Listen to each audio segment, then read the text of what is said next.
Siseningizimu yedolobha e-Afrika iNelson Mandela Bay futhi izwe lami. Uma ngibheka enyakatho yalelizwekazi lase-Afrika, ngikhumbula izwi elakhuluma kimi ekuqaleni kokusabalalisa lo msebenzi wokulima ngendlela kaNkulunkulu. Wathi, hamba wokhele isibani kulo lonke lelizwekazi futhi ngiyophefumulela kubona umoya wami balisabalalise kuhle komlilo wequmula. Lelizwi ngiligcine enhlizweni yami njengoba ngiphupha iphupho ngabantu bakaNkulunkulu engibathanda kakhulu ukufeza impilo ephelele asithembisa yona. Ngokuqhubeka ngibona lesi sibani sakhelwa izweni lonke, ngibone ukuthi linzima kanjani ijoka lobubha. I-Afrika ibusisiwe kakhulu ngezimbiwa phansi eziphuma emhlabathini. Inhlabathi enothile, amahlathi, ayimamineral kanye nesimo sezulu esihle.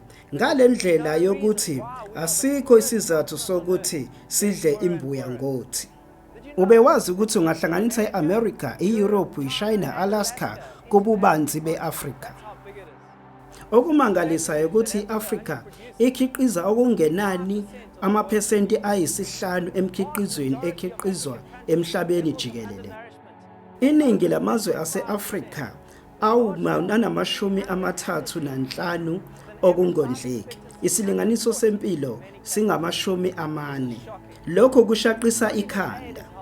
Ngisho usizo olungenayo alusizi lutho, njengoba ama-billions ama-dollar afakwa e-Afrika engasizanga lutho. Kungani i-Afrika inhlwempu? Asiye emqulwini wezolimo ukuthola impendulo yalo mbuzo.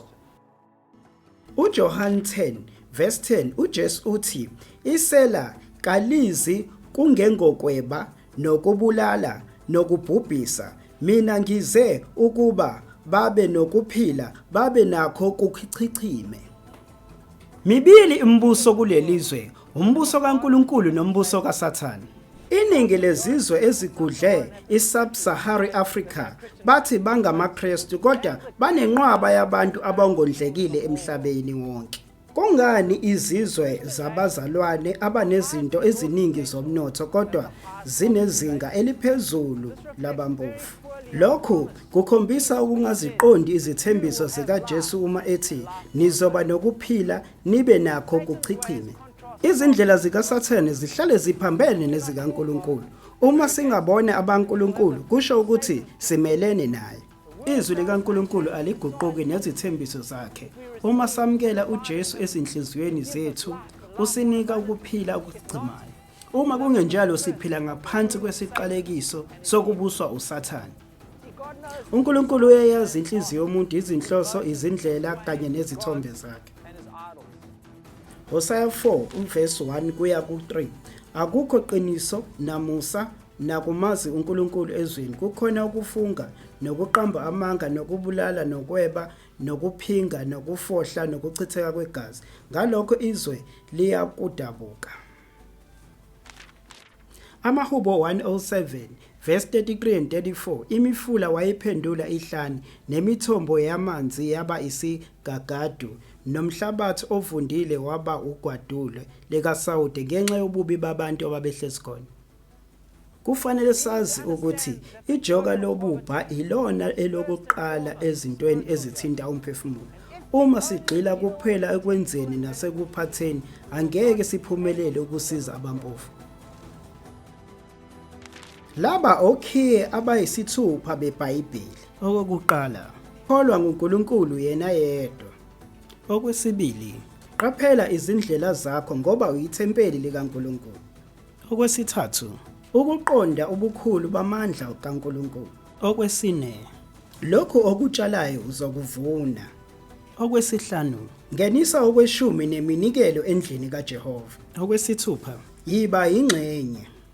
Okay, ngamunye uzochaza kabanzi ukuthi kungani siba nezinkinga, uphinde futhi usitshengise izixazululo zeBhayibheli. Zibheke kabanzi njengoba ucabanga ngamazwi akhe nendikimba yencwadi echazayo.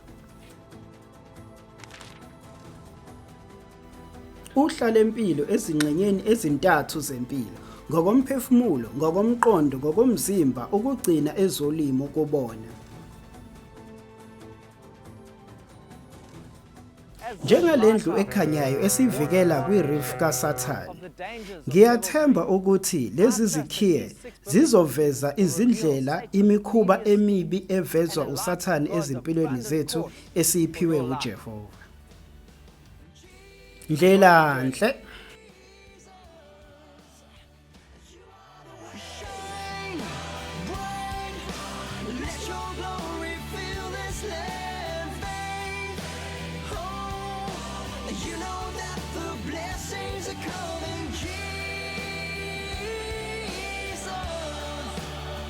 You are